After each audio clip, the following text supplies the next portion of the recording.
আবার আল্লাহ বললেন, নবী আপনি এমন নবী যেই নবীকে আমি হাউজে কাউসার দিয়েছি। লক্ষ লক্ষ নবীদের কাউরে কিয়ামতের দিন আমি হাউজে কাউসারের মালিক বানাবো না, শুধুমাত্র কেবলমাত্র একমাত্র আপনি ছাড়া।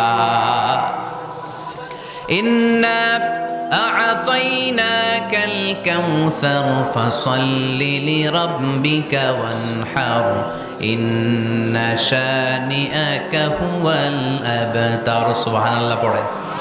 এই হাউজে কাউসারের পানি খেতে চান? পান করতে চান? বিশ্বনবী না দিলে খাইতে পারবো আমরা? হাউজে কাউসার পান করতে চান কারা? হাত তুলে দেখান।